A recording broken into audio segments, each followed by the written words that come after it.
All of us have Todos tenemos familiares a quienes amamos que están siendo tentados y probados por las fuerzas aparentemente constantes de Satanás, el destructor, quien desea que todos los hijos de Dios sean miserables. Muchos hemos pasado noches en vela. Hemos intentado rodear con todas las fuerzas del bien a las personas que están en riesgo. Hemos orado por ellos, los hemos amado y les hemos dado el mejor ejemplo que hemos podido. Alma, un sabio profeta de la antigüedad, afrontó pruebas similares. Las personas a las que él guiaba y amaba eran atacadas con frecuencia por un enemigo feroz. Pero aún así, seguían tratando de criar hijos rectos en un mundo de iniquidad. Alma sentía que su única esperanza de victoria era una fuerza que a veces subestimamos y que solemos usar demasiado poco. Él suplicó la ayuda de Dios. Alma sabía que para que Dios pudiera ayudar, aquellos a quienes él lideraba, así como sus adversarios, debían arrepentirse. Por tanto, optó por hacer algo diferente a ir a la batalla. El libro de Mormón lo describe así: y como la predicación de la palabra tenía gran propensión a impulsar a la gente a hacer lo que era justo, sí, surtía un efecto más potente en la mente del pueblo que la espada o cualquier otra cosa que les había acontecido. Por tanto, Alma consideró prudente que pusieran a prueba la virtud de la palabra de Dios. La palabra de Dios es la doctrina que enseñaron Jesucristo y sus profetas. Alma sabía que las palabras de la doctrina tenían gran poder. En la sección 18 de Doctrina y Convenios, el Señor reveló el fundamento de su doctrina. Porque he aquí, mando a todos los hombres en todas partes que se arrepientan, porque he aquí el Señor vuestro Redentor padeció la muerte en la carne. Por tanto, sufrió el dolor de todos los hombres, a fin de que todo hombre pudiese arrepentirse y venir a él. Y ha resucitado de entre los muertos, para traer a todos los hombres a él mediante las condiciones del arrepentimiento. Y os postraréis y adoraréis al Padre en mi nombre. Debéis arrepentiros y bautizaros en el nombre de Jesucristo. Pedid al Padre en mi nombre con fe, creyendo que recibiréis y tendréis el Espíritu Santo. Y ahora, después de haber recibido esto, debéis guardar mis mandamientos en todas las cosas. Tomad sobre vosotros el nombre de Cristo y declarad la verdad con solemnidad. Y cuantos se arrepientan y se bauticen en mi nombre, el cual es Jesucristo, y perseveren hasta el fin, tales serán salvos. En esos pocos pasajes, el Salvador nos da el ejemplo perfecto de cómo debemos enseñar su doctrina. Esta doctrina es que la fe en el Señor Jesucristo, el arrepentimiento, el bautismo, el don del Espíritu Santo y el perseverar hasta el fin bendicen a todos los hijos de Dios. Al enseñar esos principios a nuestros seres queridos, el Espíritu Santo nos ayudará a conocer la verdad. Debido a que necesitamos los susurros del Espíritu Santo, debemos evitar la especulación o la interpretación personal que vaya más allá de enseñar la doctrina verdadera. Eso puede ser difícil de hacer cuando amas a la persona en la que estás tratando de influir. Puede que él o ella haya ignorado la doctrina que se les ha enseñado. Probar con algo nuevo o sensacional resulta tentador, pero el Espíritu Santo revelará el Espíritu de verdad solo si somos prudentes y cuidadosos de no ir más allá de enseñar la doctrina verdadera. Una de las formas más seguras de evitar incluso un mínimo acercamiento a la falsa doctrina es elegir enseñar con sencillez. Eso nos coloca en zona segura y perdemos poco. Enseñar con sencillez nos permite compartir la doctrina de salvación desde muy temprano, cuando los niños son inmunes a las tentaciones del impostor que más tarde confrontarán, mucho antes de que las verdades que necesitan aprender sean ahogadas por el ruido de las redes sociales, los compañeros y sus propias luchas personales. Debemos aprovechar toda oportunidad de compartir las enseñanzas de Jesucristo con los niños. Esos momentos de enseñanza son preciosos y son muy pocos comparados con los esfuerzos incesantes de las fuerzas opositoras.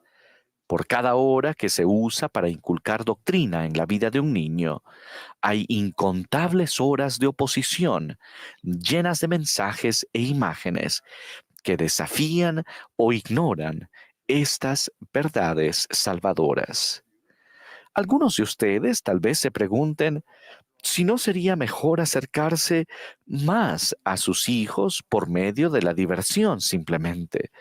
O quizás se pregunten si su hijo podría sentirse abrumado por sus enseñanzas. En vez de ello, deberíamos considerar, con tan poco tiempo y tan pocas oportunidades, ¿qué palabras de doctrina puedo compartir que los fortalezcan contra los inevitables desafíos a su fe? Las palabras que les compartan hoy podrían ser las que ellos se lleven consigo, y el día de hoy pasará pronto. Siempre he admirado la devoción que tenía mi bisabuela Mary Bomelli por compartir la doctrina de Jesucristo. Los misioneros enseñaron a su familia en Suiza cuando ella tenía 24 años. Después de ser bautizada, Mary deseó unirse a los santos en Estados Unidos, así que viajó de Suiza a Berlín y encontró trabajo con una mujer que la empleó para fabricar telas para la ropa de la familia. Mary vivía en un cuarto de servicio e instaló su telar en la sala de la casa. En ese entonces era ilegal en Berlín enseñar la doctrina de la Iglesia de Jesucristo de los Santos de los Últimos Días. Pero Mary descubrió que no podía evitar compartir las cosas que había aprendido. La señora de la casa y sus amigas se reunían alrededor del telar para escuchar lo que Mary enseñaba. Ella les hablaba de la aparición del Padre Celestial y Jesucristo a José Smith, de las visitas de ángeles y del Libro de Mormón. Con los relatos de Alma, les enseñó acerca de la doctrina de la resurrección. Ella testificó que las familias pueden ser reunidas nuevamente en el reino celestial. El entusiasmo de Mary por compartir la doctrina del Evangelio restaurado pronto causó problemas. Poco después, la policía detuvo a Mary para meterla en la cárcel. Por el camino, ella le preguntó al oficial el nombre del juez ante quien debía comparecer al día siguiente.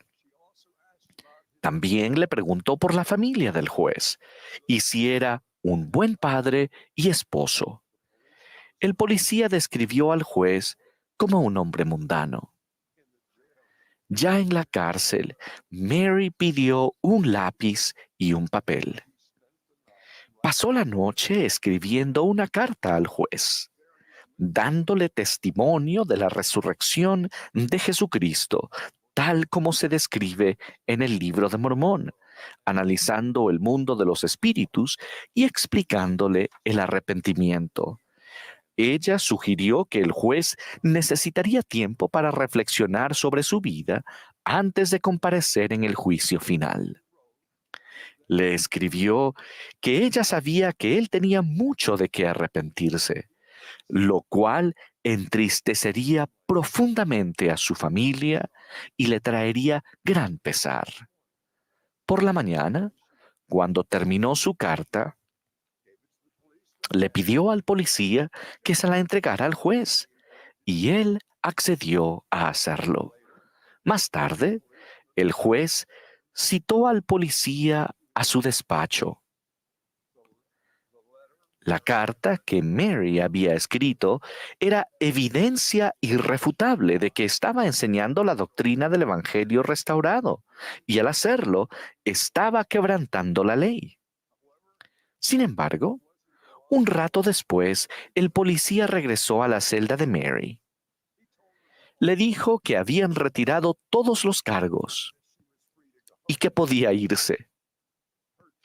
Sus enseñanzas sobre la doctrina del Evangelio restaurado de Jesucristo habían provocado que fuera a la cárcel, y el declarar la doctrina del arrepentimiento al juez consiguió que la sacaran de allí. Las enseñanzas de Mary Bomeli no terminaron con su liberación. El registro de sus palabras transmitió la doctrina verdadera a través de las generaciones que aún no habían nacido. Su creencia de que incluso un nuevo converso podía enseñar la doctrina de Jesucristo aseguró que sus descendientes fueran fortalecidos en sus propias batallas, mientras hacemos todo lo posible por enseñar a quienes amamos sobre la doctrina de Jesucristo. Es posible que algunos aún así no respondan. Pueden surgir dudas en la mente de ustedes. Tal vez se pregunten si conocen la doctrina del Salvador lo suficiente como para enseñarla eficazmente. Y si ya han intentado enseñarla, es posible que se pregunten por qué los efectos positivos no son más visibles. No cedan ante esas dudas. Recurran a Dios en busca de ayuda. Sí, e implora a Dios todo tu sostén. Deja que los afectos de tu corazón se funden en el Señor para siempre. Y ahora quisiera que fueseis humildes, que fueseis sumisos y dóciles, fáciles de ser tratables, llenos de paciencia y longanimidad, siendo moderados en todas las cosas, siendo diligentes en guardar los mandamientos de Dios en todo momento, pidiendo las cosas que necesitéis, tanto espirituales como temporales, siempre dando gracias a Dios por las cosas que recibís. Si oran, si se dirigen a Dios, si le suplican para recibir la ayuda que necesitan para su ser querido, y si le agradecen no solo su ayuda, sino la paciencia y la mansedumbre que resultan de no recibir lo que desean de inmediato, o tal vez nunca, entonces les prometo que se acercarán más a Él. Llegarán a ser diligentes y longánimos, y entonces podrán saber que han hecho todo lo posible para ayudar a quienes aman y por quienes oran a sortear los intentos de Satanás de desviarlos. Pero los que esperan en Jehová tendrán nuevas fuerzas, levantarán las alas como águilas, correrán y no se cansarán, caminarán y no se fatigarán. Podemos hallar esperanza en los relatos de las familias en las Escrituras. Leemos de personas que se apartaron de lo que se les había enseñado o que lucharon con Dios para obtener el perdón, como alma e hijo, los hijos de Mosía y Enos. En sus momentos de crisis, ellos recordaron las palabras de sus padres, las palabras de la doctrina de Jesucristo, y Él recordarlas los salvó. Las enseñanzas que impartan de esa doctrina sagrada se recordará. Doy testimonio de la sagrada obra de enseñar a los hijos del Padre Celestial la sencilla doctrina de Jesucristo, la cual nos permite ser limpios espiritualmente y ser finalmente recibidos en la presencia de Dios para vivir con Él y con su Hijo en gloria para siempre y en familias, en el nombre de Jesucristo. Amén.